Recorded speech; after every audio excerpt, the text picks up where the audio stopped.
At least 4 government departments use controversial China-made surveillance cameras, which are being removed by governments overseas.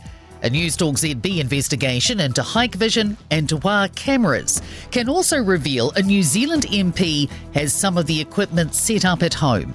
Chief Political Reporter Aaron Darman has this exclusive report. More than 100 of the CCTV cameras are in use, some without an internet connection, including 60 each at the Department of Conservation and Police. One MP has Dahua cameras installed at home, but Newstalk ZB's been told they're not a cabinet minister. Parliament's Chief Executive, Rafael González Montero, says the tech was already installed and not provided to them. The 2 manufacturers are both reported to be partly owned by China's Communist Party-ruled government.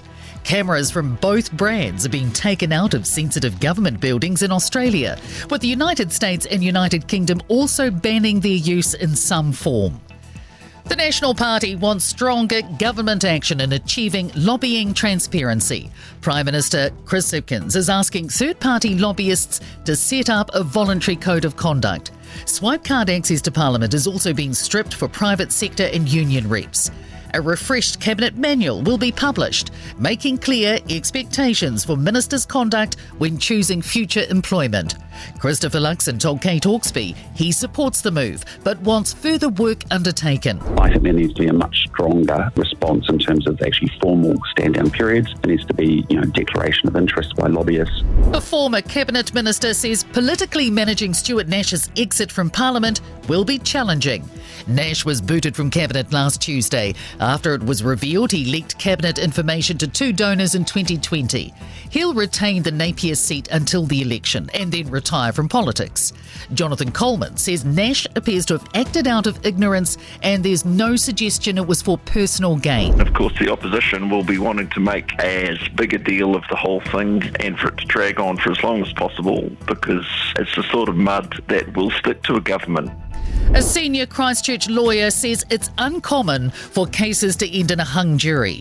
The jury failed to reach a verdict yesterday on whether or not David Benbow murdered his childhood friend Michael McGrath. His body has never been found. The jury deliberated for 23 hours over 4 days.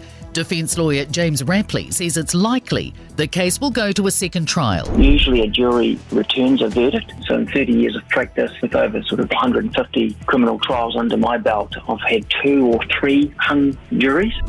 Benbow's been remanded on bail. Clothing and homewares retailer Easy Buy has gone into administration.